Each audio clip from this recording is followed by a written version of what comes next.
नमस्ते, प्रणाम। मैं हूं आपकी वंदना और स्वागत करती हूं अपनी यूट्यूब चैनल पे आप सभी का स्वागत करती हूं। एक माता जी सिस्टर हैं तो प्लीज़ उनके चैनल पे जरूर जाइएगा, माता जी सिस्टर के चैनल पे।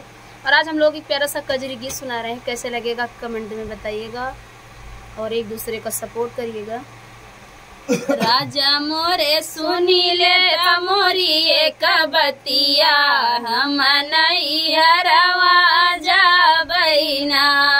राजा मोरे सुनी ले मोरी एक बतिया, हम नहीं हरवा जाइना।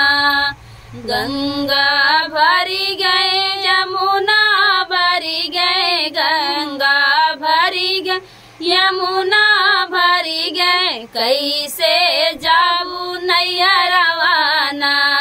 सिकिया कटाई स्वामी नैया बनई बई, सिकिया कटाई स्वामी नैया बनई बई, तब चली जाई बई नैया रवाना।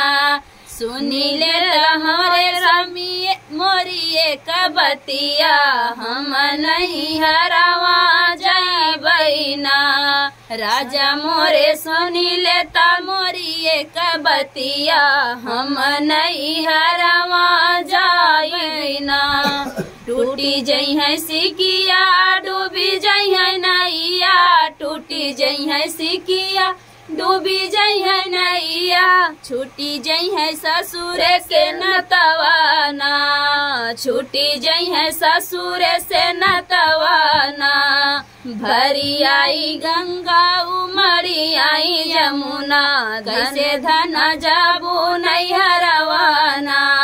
भरी आई गंगा उमड़ी आई यमुना, कैसे धना जाबू नहीं हरवाना। टूटी जई है नैया हो डूबी जई है स्वामी, टूटी जई है नैया हो डूबी जाबै स्वामी। जुड़ा रही है ससुर से नतवाना, जुड़ा रही है ससुर से नतवाना। राजा मोरे सुनी ले मोरी एक बतिया, हम नहीं हरवा जाई बैना। राजा मोरे सुनी लेता मोरी एक बतिया, हम नहीं हरवा जा बैना। हमारे नैहरे राजा लहुरी बहिनिया, हमारे नैहरे राजा लहुरी बहिनिया। ओ नहीं से जुड़ी गई है नतवाना, ओ नहीं से जुड़ी गई है नतवाना। राजा मोरे सुनी लेता मोरी एक बतिया, हम नहीं हरवा जाई बैना। राजा मोरे सुनी लेता मोरी एक बतिया, हम नहीं हरवा जाई बैना।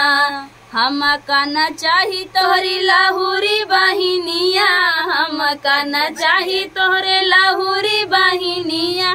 तोरे संगा उमर बीतई बैना, तोरे संगा उमर बीतई बैना। भरी आई गंगा उमड़ी आई यमुना, कैसे धना जाबू नहीं हरवाना।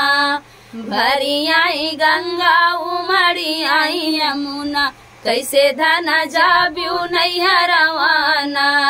राजा मोरे सुनी लेता मोरी एक बतिया, हम नहीं हरवा जा बैना।